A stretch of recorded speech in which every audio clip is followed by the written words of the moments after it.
प्रिय विद्यार्थियों, आज हम हिंदी में नाटकों के विकास के बारे में जानेंगे। पूर्व में हमने नाटक की परिभाषा देखी और जाना कि नाटक क्या होता है, और तत्पश्चात नाटक के मुख्य तत्व कौन से होते हैं। जब नाटक की मूलभूत बातों के बारे में हम अपनी जानकारी बढ़ा लेते हैं या पूरी कर लेते हैं, तो एक सवाल मन में उठता है कि ये नाटक हिंदी में आए कहाँ से, और आए उसके बाद उनका विकास किस तरह से हुआ, या हिंदी में पहला नाटक कहाँ से आया। हालांकि इन सब प्रश्नों के उत्तर देना बहुत कठिन है, इन पर एक मत होना संभव नहीं है।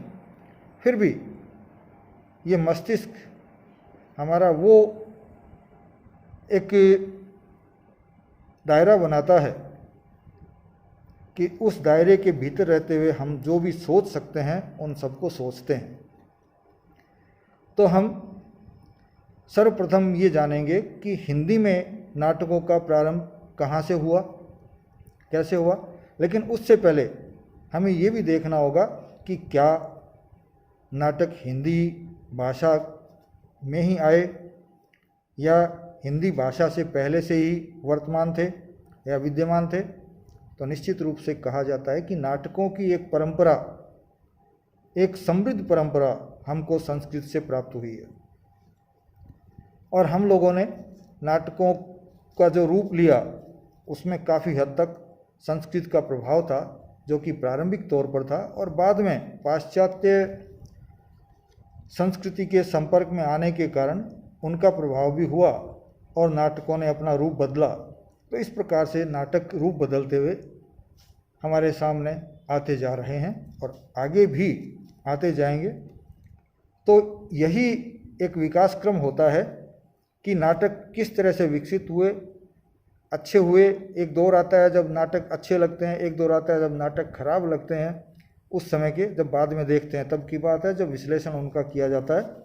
तो उन सब को देखते हुए हम जानेंगे कि हिंदी में नाटकों का प्रारंभ भारतेंदु से काफ़ी पहले हो गया था।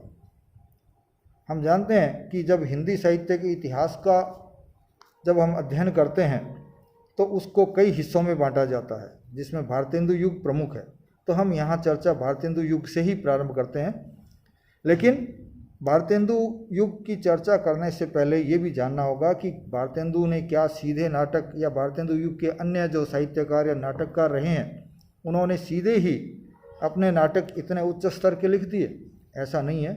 उनको पूर्व से जो परंपराएं प्राप्त हुई थी, उन परंपराओं और जो सामग्री मिली थी, उन सामग्रियों का उपयोग करते हुए इन लोगों ने हमारे सामने नाटक लिखने प्रारंभ किए थे। लेकिन उनसे पहले भी काफ़ी लोग नाटक लिख चुके थे। उनकी एक हल्की सी झांकी हम यहाँ इस व्याख्यान के अंतर्गत देख लेते हैं। भरतेश्वर बाहुबली ने भी नाटक लिखे, कवि नंददास ने भी नाटक लिखे, जिसमें से गोवर्धन लीला और श्याम सगाई नामक नाटक काफ़ी प्रसिद्ध हैं। इसके अलावा ध्रुवदास एवं वृंदावन दास ने भी लीलाओं की रचना की, जिसमें भगवान की या किसी विशेष बड़े व्यक्ति की जीवन की जो एक लीला होती है, जीवन की जो गतिविधियां होती है, उनका इसमें वर्णन किया गया है। जिसमें हम कह सकते हैं प्रमुख तौर पर प्राणचंद्र चौहान द्वारा लिखी गई रामायण महानाटक और लच्छी राम द्वारा लिखा गया करुणाभरण प्रमुख रूप से शामिल किए जा सकते हैं। इसी तरह इस युग में कृष्ण लीलाएं तो लिखी ही गई, कृष्ण लीलाओं की तरह ही अन्य हमारे जो धार्मिक पुरुष थे या धार्मिक हमारे जो प्रेरणा स्रोत थे, उनके अलावा जो साहित्यिक लोग थे, उनकी लीलाओं का भी वर्णन किया गया है, जिनमें से प्रमुख है नरसिंह लीला, प्रहलाद लीला और दान लीला। अब ये तो थे हिंदी में कहाँ से आए, तो संस्कृत की नाटकों को हम इसके अंतर्गत कह सकते हैं, या अपभ्रंश की भाषाओं के नाटकों को हम इसके अंतर्गत रख सकते हैं। इसके बाद आते हैं भारतेंदु से पूर्व जो प्रमुख तौर पर नाटक थे या जो नाटककार थे वो कौन थे और उन्होंने किस तरह की रचनाएं की, कौन सी रचना लिखी, उसके बारे में हम एक थोड़ी सी झलक प्राप्त कर लेते हैं। हम शुरू करते हैं नेवाज कवि से, और नेवाज कवि ने शकुंतला नामक नाटक लिखा था। उसके बाद ब्रजवासी दास ने भी प्रबोध चंद्रोदय नामक नाटक लिखा था। समय सार नामक नाटक बनारसी दास द्वारा लिखा गया था। और कवि देव ने देवमाया प्रपंच और प्रभावती नाम के नाटकों की रचना की थी। इसके अलावा महाराज विश्वनाथ सिंह ने आनंद रघुनंदन नाम के नाटक की रचना की थी। महेश कवि द्वारा प्रद्युम्न विजय और शीतला प्रसाद त्रिपाठी द्वारा जानकी मंगल नामक रचना लिखी गई, जो कि 1868 में थी, और प्रद्युम्न विजय जो है वो 1863 में लिखी गई थी। अब आते हैं, इतने नाटक जो हमने देखे, तो हमारे मस्तिष्क में एक सवाल आ सकता है कि हिंदी का प्रथम नाटक हम किसे मान सकते हैं। उसकी चर्चा मैंने अभी तक ऊपर नहीं की है। हालांकि इसमें भी मतभेद हैं कि हिंदी का प्रमुख नाटक किसे माना जाए, लेकिन अधिकांश लोगों का ये मत है कि भारतेंदु जी के पिताजी, जिनका नाम गोपाल दास गिरधर दास था, उनकी नाटकीय रचना नहुष, उसे ही हिंदी का प्रथम नाटक माना जाता है। तो हम कह सकते हैं, ये सामान्य ज्ञान में भी प्रश्न पूछे जाते हैं कि हिंदी का प्रथम नाटक किसे माना जाता है, तो आप लोग इसको ध्यान रखिए कि हिंदी का प्रथम नाटक नहुष को माना जाता है। अब आते हैं भारतेंदु युग पर। निश्चित तौर पर एक सवाल उठता है कि हम भारतेंदु युग क्यों कहते हैं। काल विभाजन करते समय उनका नामकरण किया जाता है, और वो नामकरण कई बातों को ध्यान में रखते हुए किया जाता है। लेकिन हिंदी में हमारे प्रारंभिक दौर का जो विभाजन किया गया और उसका नामकरण किया गया, वो उस युग के उन लेखकों को एक सम्मान देते हुए किया गया जिन्होंने कि इस युग में विशेष कार्य किया, और लोग उनको भूल नहीं सकते। इसलिए भारतेंदु द्वारा किए गए योगदान को ध्यान रखते हुए इस युग का नाम भारतेंदु युग रख दिया गया। और हिंदी में वास्तविक तौर पर यदि किसी को नाटक का जन्मदाता माना गया है, तो वो ये एक विचार है कि इसके जन्मदाता भारतेंदु ही रहे हैं। और इसलिए सबसे पहले हम उन्हीं की रचनाओं को ध्यान से देखेंगे, सुनेंगे कि कौन सी रचनाएं इन्होंने लिखी और किस प्रकार की रचनाएं इन्होंने लिखी। तो इनकी रचनाओं को दो श्रेणियों में बांटा जा सकता है। एक तो अनुदित नाटक, अर्थात जो दूसरी भाषाओं से अनुवाद करके हिंदी में लिखे गए, और दूसरे मौलिक नाटक, जो इन्होंने खुद अपनी कल्पना शक्ति से किसी की नकल नहीं करते हुए अपने रचनाओं को यहाँ हमारे सामने रखा। पहले आते हैं हम अनुदित नाटक।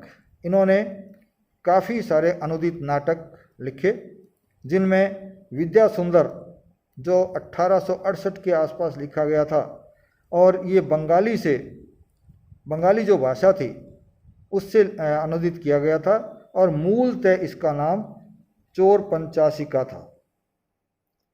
दूसरा इनका जो नाटक था वो था धनंजय विजय, जो 1873 में लिखा गया, और ये संस्कृत नाटक का अनुवाद था।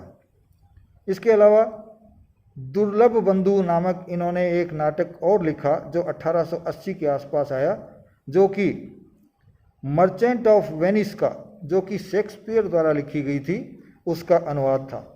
फिर मुद्रा राक्षस, ये एक ऐतिहासिक पुरुष है, मुद्रा राक्षस, जो 1878 में लिखा गया, और यह विशाख दत्त के द्वारा लिखे गए संस्कृत नाटक का अनुवाद कहा जा सकता है। इसके अलावा इनकी कुछ मौलिक रचनाएं भी हमारे सामने आई, जिनमें प्रमुखतः वैदिकी हिंसा न भवती, भारत जननी, भारत दुर्दशा, अंधेर नगरी और प्रेम जोगिनी नामक नाटक प्रमुख तौर पर देखे जा सकते हैं। 1872 में वैदिकी हिंसा न भवती आई नाटक लिखा गया। भारत जननी 1877 में लिखा गया। भारत दुर्दशा 1880 में लिखा गया। और अंधेर नगरी 1881 में, जबकि प्रेम जोगनी 1875 के आसपास लिखा जा चुका था। अब आते हैं हम भारतेंदु युग का पूर्ण रूप से जो अन्य लेखकों सहित अध्ययन करते हैं, तो उन लेखकों में कौन थे और उन्होंने किस तरह के नाटकों को लिखा, या प्रवृत्तिगत भेद उन नाटकों का क्या रहा। तो इन रचनाकारों का या इन नाटककारों का हम अध्ययन इनके नाम से सीधा न लेते हुए, ये जो प्रवृत्तिगत भेद है उन भेदों को साथ साथ देखते हुए, इनका यदि कोई नाटक उस भेद के अंतर्गत आता है तो उनकी चर्चा हम अवश्य ही करेंगे। तो भारतेंदु काल के नाटकों का जब वर्गीकरण हम करते हैं तो इसमें 5-6 प्रकार के नाटकों के भेद प्रमुखतः पाए जाते हैं। उनको हम देखते हैं। एक पहला जो भेद है वो है पौराणिक नाटक। दूसरा भेद है ऐतिहासिक नाटक। इसके अलावा रोमानी नाटक, और अगला भेद सामयिक उपादान के आधार पर रचित नाटक, और 5वां प्रहसन, 6ठा प्रतीकवादी नाटक। तो इस तरह से ये 6 प्रकार के नाटक मुख्यतः इस युग में लिखे गए। इसके अलावा विभाजन तो और भी अधिक किया जा सकता है, लेकिन इससे अधिक विभाजन करने का कोई यहाँ हमको अच्छा परिणाम प्राप्त नहीं होता है, हमें उलझन में ही डालेगा। इसलिए हम इन 5 या 6 प्रकार के नाटकों को ही थोड़ा सा जानेंगे।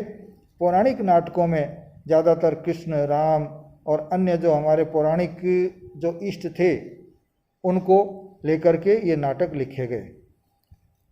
तो पौराणिक पात्रों को लेकर के जो नाटक लिखे गए, पौराणिक घटनाक्रम को जिसमें दिखाया गया, वो नाटक पौराणिक नाटक कहलाते हैं। ऐतिहासिक नाटक, ऐतिहासिक घटनाक्रम, ऐतिहासिक महापुरुष इत्यादि को लेकर के, या ऐतिहासिक समस्याएं जो हमारे सामने आई उनको लेकर के जो नाटक लिखे गए, उन नाटकों को ऐतिहासिक नाटकों के अंतर्गत रखा जा सकता है। ऐतिहासिक नाटकों का मतलब ये नहीं कि हम पूरी तरह पूर्व में चले गए, बल्कि पूर्व काल को आधुनिक काल के साथ जोड़ते हुए इन नाटकों को लिखा गया, ताकि हमारी जो आज की पीढ़ी है या उस समय की जो पीढ़ी है वो उनसे शिक्षा लेते हुए अपनी पीढ़ी को और आगे ले जाने का प्रयास करे। तीसरा रोमानी नाटक, जिनमें रोमानियत थी, प्रेम था, ऐसे नाटक रोमानी नाटक कहलाए। और रोमानी नाटकों में निश्चित तौर पर फारसी नाटकों का प्रभाव हम स्वीकार करना पड़ेगा कि अवश्य ही था उन पर। फिर सामयिक उपादान के आधार पर रचित नाटक। सामयिक उपादान तत्कालीन समय में जो समस्याएं थी, जो स्थितियां थी, उन समस्याओं, उन परिस्थितियों को ध्यान में रखते हुए जो नाटक लिखे गए और उन समस्याओं से लोगों को परिचित करवाने का प्रयास इसके अंतर्गत हुआ, और परिचित करवाने के साथ साथ उनका हल भी कहीं न कहीं देखने का प्रयास इन नाटककारों द्वारा किया गया, ताकि समाज इन नाटकों के माध्यम से अपनी कमियों को, अपनी विशेषताओं को पहचान करके आगे बढ़ने का मार्ग खोज सके। फिर 5वां जो भेद आ सकता है वो है प्रहसन। ये एक बहुत छोटे नाटक थे, नाटक का बहुत छोटा रूप, जिसमें हास्य व्यंग्य के माध्यम से या कोई चुटीली रचना के माध्यम से बहुत कम समय में 3 या 4 मिनट में उस रचना को पूरी तरह से मंचित किया जा सके, ऐसी रचना को प्रहसन कहा जाता था। इनके माध्यम से समाज की जो कमियां थी उन पर चुटीला व्यंग्य करके और हमें उन कमियों से बचने का और अच्छाइयों की तरफ जाने का मार्ग ये दिखाते थे। फिर अंतिम जो भेद हम कह सकते हैं प्रतीकवादी भेद। तो प्रतीकवादी भेद में हम जो है प्रतीकों के माध्यम से, जिसमें भावनाएं या मनुष्य के मन की जो बातें होती है उनके बारे में जाना था। अब हम विस्तार से इनके बारे में जानेंगे। तो सबसे पहले लेते हैं हम पौराणिक नाटक। पौराणिक नाटकों में कृष्ण पर आधारित, राम पर आधारित और अन्य बहुत से लोग जो पुराण में या पौराणिक काल में हुए हैं उन लोगों को लेते हुए नाटकों को लिखा गया, उनको आधार बनाते हुए नाटक लिखे गए और उन्हें ही हम पौराणिक नाटक कहते हैं। तो हमारे जो कृष्ण हुए हैं, जिन्हें हम भगवान भी मानते हैं, उन पर भी बहुत से नाटक लिखे गए, जिनमें से भारतेंदु द्वारा लिखा गया चंद्रावली नाटक प्रमुखतः लिया जा सकता है। इसके अलावा अंबिका व्यासकृत ललिता नामक नाटक भी इसी प्रकार का एक नाटक रहा है। इसके अलावा महारास, कल्पवृक्ष, उषा हरण, रुक्मणी परिणय इत्यादि नाटक भी जो कृष्ण के जीवन पर आधारित थे इस युग में लिखे गए। दूसरे प्रकार के जो पौराणिक नाटक लिखे गए वो राम के जीवन पर आधारित रहे हैं। इसमें राम द्वारा किए गए कार्य, समाज को दिखाया गया मार्ग आदि को लेकर के ये नाटक लिखे गए, जिनमें से हम देवकी नंदन खत्री के नाटक सीता हरण और रामलीला को जो क्रमशः 1876 और 1879 में लिखे गए थे को प्रमुख मान सकते हैं। इसके अलावा शीतला प्रसाद त्रिपाठी द्वारा लिखा गया रामचरितावली नामक नाटक जो 1887 में लिखा गया था, वह भी अपना एक प्रमुख स्थान इस युग के नाटकों में, पौराणिक नाटकों के अंतर्गत रखते हैं। इसके अलावा अन्य और भी कई पौराणिक नाटक लिखे गए, जिनमें भारतेंदु द्वारा लिखित सत्य हरिश्चंद्र और सती प्रताप भी थे, और अन्य लेखकों द्वारा द्रौपदी हरण जो 1885 के आसपास लिखा गया था, प्रहलाद चरित्र 1888 के आसपास लिखा गया था, और नल दमयंती स्वयंवर इत्यादि नाटक प्रमुख तौर पर माने जाते हैं। फिर आते हैं अगला भेद जो इसके अंतर्गत आता है, ऐतिहासिक नाटक। इन नाटकों में ये हम अध्ययन पहले ही कर चुके हैं कि ऐतिहासिक नाटकों में ऐतिहासिक कालक्रम को, ऐतिहासिक कालखंड को लेकर के या उन पात्रों को लेकर के ये नाटक लिखे गए थे, जिनमें भारतेंदु द्वारा लिखित नील देवी नामक नाटक रहा। श्रीनिवास दास ने संयोगिता स्वयंवर जो पृथ्वीराज पर आधारित था 1886 में लिखा गया। राधा कृष्ण दास द्वारा लिखित महाराणा प्रताप जो 1898 में लिखा गया, और यह नाटक अपने समय में काफ़ी प्रसिद्ध नाटक रहा है। अब आते हैं हम रोमानी नाटकों में।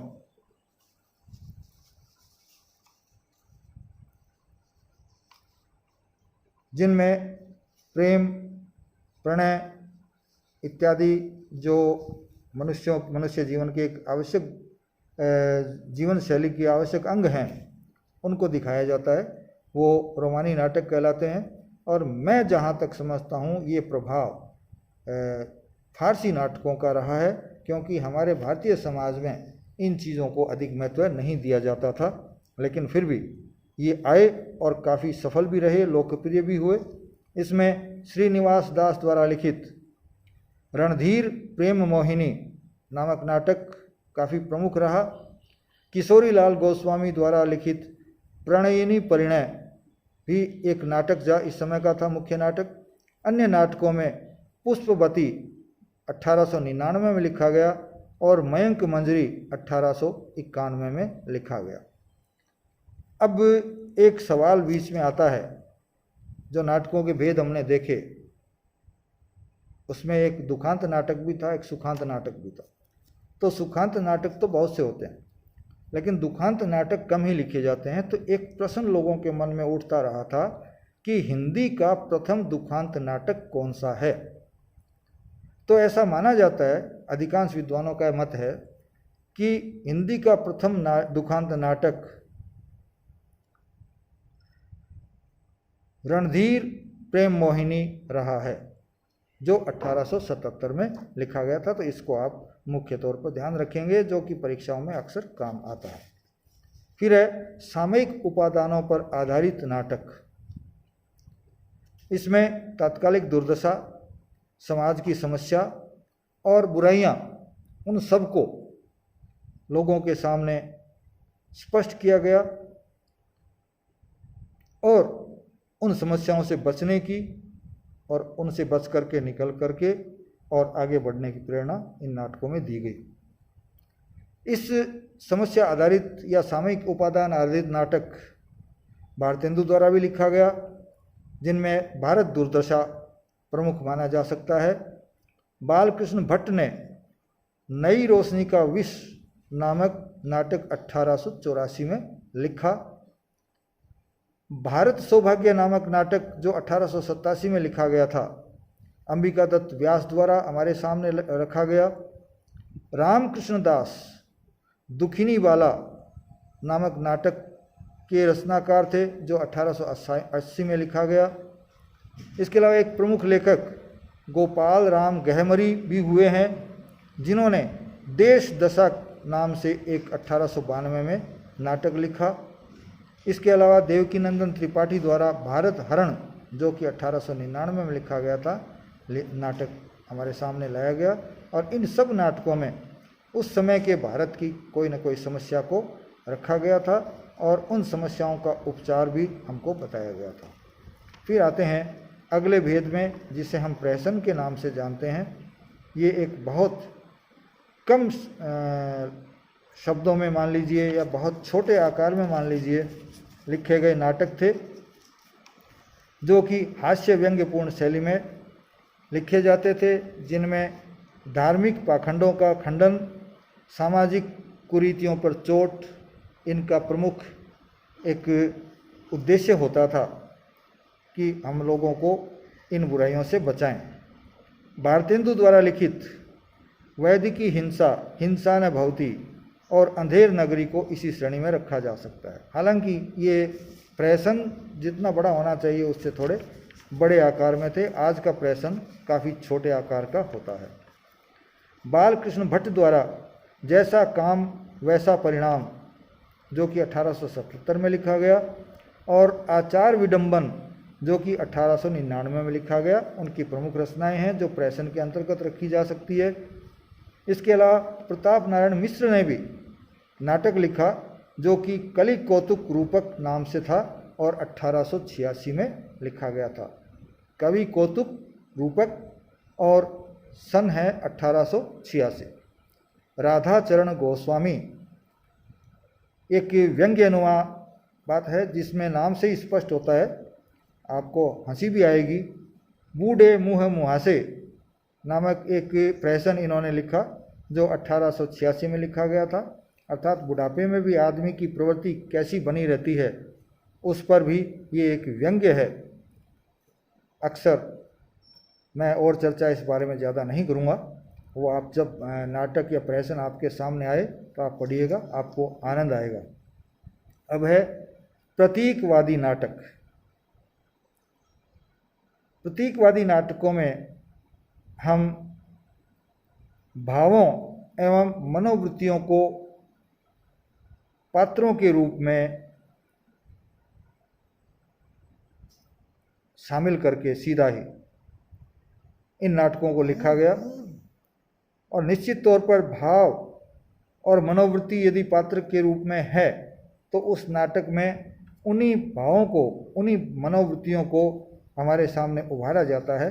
उन मनोवृत्तियों की यदि वो कोई खराब मनोवृत्ति है तो उसकी कमजोरियों को उभारा जाता है, कोई अच्छी मनोवृत्ति है तो उस मनोवृत्ति की अच्छाइयों को और अधिक उभार करके हमारे सामने रखा जाता रहा है। तो इसमें प्रमुखतः कुछ एकांकियाँ, कुछ नाटक हुए हैं, उनको हम जानने का प्रयास करेंगे।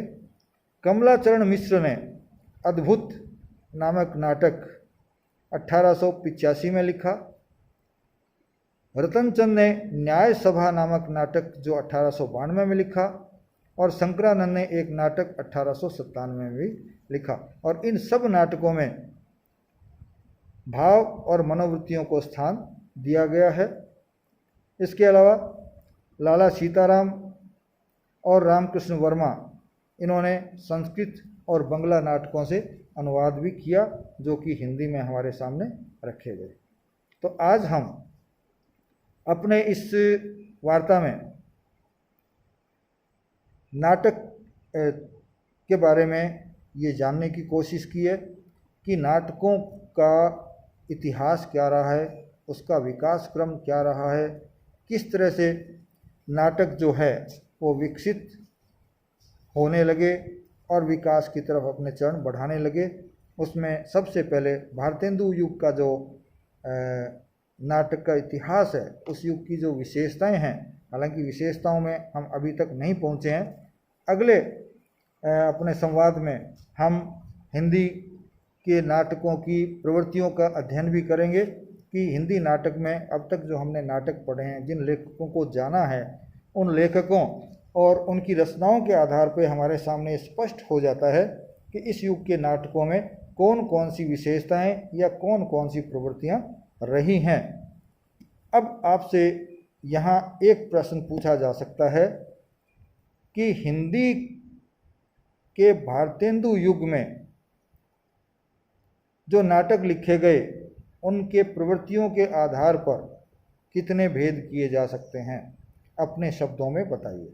तो आप इस व्याख्यान को, इस वार्ता को, इस संवाद को दोबारा से सुने, तीसरी बार सुने और सुन करके ये जानने का प्रयास करें कि कितने भेद इसके रहे हैं और फिर उनको लिखने का प्रयास करें, ताकि यदि परीक्षा में इस तरह का प्रश्न पूछा जाए तो आप उसका उत्तर अच्छी तरह से दे सकें।